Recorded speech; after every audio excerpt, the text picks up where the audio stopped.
Well, after about a month, the D.C. Circuit Court has ruled that Trump is not an infallible God King, forever beyond the reach of both law and reason. So there's that. I mean, look, that ruling's not going to stop your Uncle Randy from dedicating the entire back end of his truck to the idea, but still, it's something. I assume it only took the court that long to issue the ruling because their first draft of it was just like a paragraph that said, like, wait, are you serious?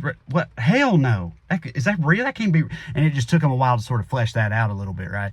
But we don't even have much time to enjoy it because the case is going to turn around and go right up to the Supreme Unholy Tribunal of the Demagogues, or as we used to call it, the Supreme Court. Who the hell knows with that outfit, right? I mean, none of this should be even in question to begin with, of course, but on the other hand, it's 2024 and existence is a nightmare. So now we can at least enjoy how much it has pissed off Donald Trump. He took immediately to True Social, freaking out. He was like, the president has to be immune because otherwise he can't even do the job. I love how often he tells on himself without meaning to.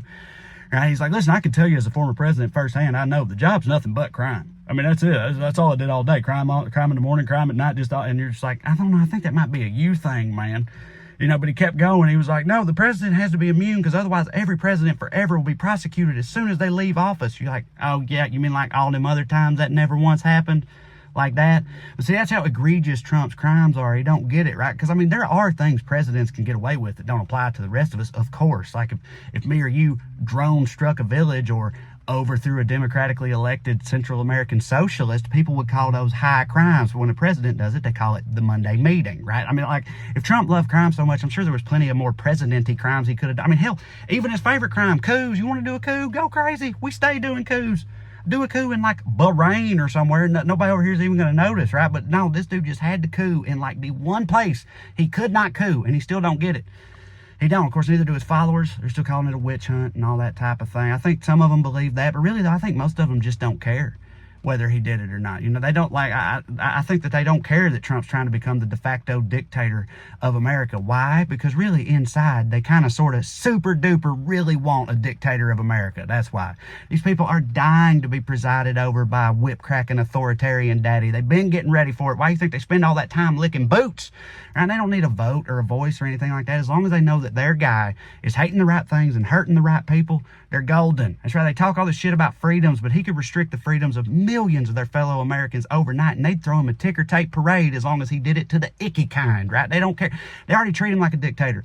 You know how in these other countries they'll be on the news like today, our supreme leader bench pressed 700 pounds, performed an open heart surgery, and broke the land speed record, right? Well, they already do that with Trump when they act like he actually cares about black people or he doesn't look like sentient diabetes. They already treat him like a dictator. Like in North Korea, they got gold statues of Kim Jong-un. Well, over here, they got NFTs of Trump with abs.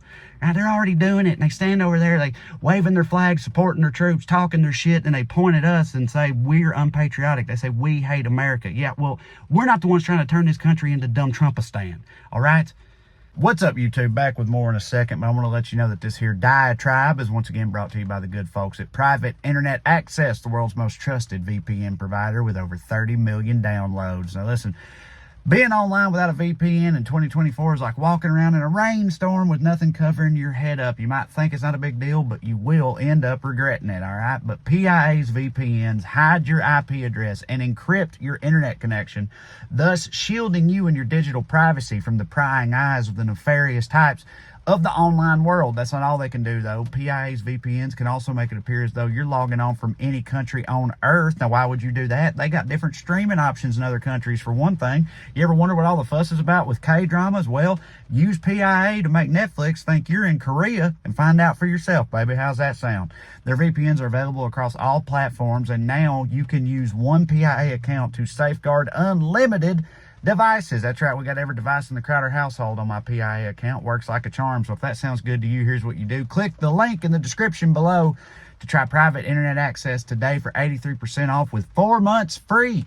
Signing up always includes 24/7 customer support and a 30-day money-back guarantee. So what more do you need to hear? If you think any of that sounds complicated, it's not. Look, here's the app. There's the button. You just push the button, and just like that, it's on. That's all you got to do. It couldn't be simpler. So try Private Internet Access today.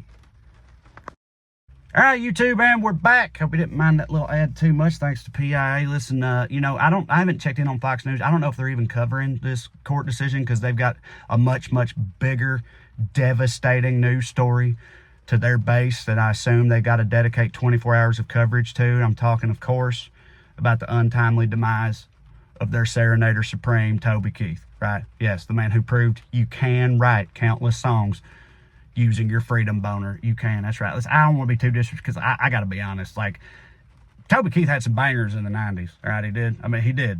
Should have been a cowboy, my shit. But, like, you know, hell, in the 90s, he was a Democrat, too. All right, yeah, if you don't believe that, look it up. Yeah, you can find it. He stopped being a Democrat. You know, he's one of them that 9/11 sort of broke his brain a little bit, but then also he realized how much money he could make by pandering to the most fucking gun fucking freedom lovers in this country, so he started doing that instead. But yeah, I remember one time the last time I was on Broadway in Nashville, and I have told this story before, and I apologize, but the last time I was on Broadway in Nashville, I was with a bunch of Californians who'd never been. They wanted to go.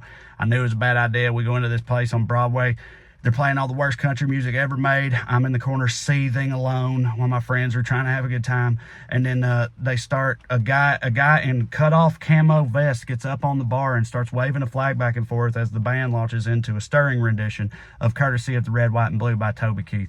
And everybody's singing along to it, and they got their hands over their hearts and take their hats off and all this shit while this douchebag waves a flag back and forth over the bar. And I just lost it. Looked around at this crowd of people in Nashville, all these people from Ohio cosplaying as my cousin Kenny Ray and stuff, and I just couldn't handle it anymore. So I just started screaming out loud, like wandering through the crowd, screaming, "Toby Keith is a registered Democrat!" right, over and over again. And I got forcibly removed from that bar the last time I was on Broadway. It turns out that it wasn't true at the time. He hasn't been a Democrat since like 2008, but he did used to be, though, so I wasn't entirely lying. Anyway, not really going to miss him, but I assume Fox News, they're taking it pretty hard over there. So, pour out a red Solo cup of the cheapest beer you can find in his honor, or don't. Just pee instead. Whatever's fine with me. But anyway, thought we'd cover that. So listen, thank you guys for watching. I appreciate it. Here's some other things for you. Check out my special Damn Boy right here. Subscribe to the channel. Keep seeing these in my podcast and other things. And then down here is TreyCrowder.com, where you can go check out my upcoming tour dates. I'm a stand-up comedian.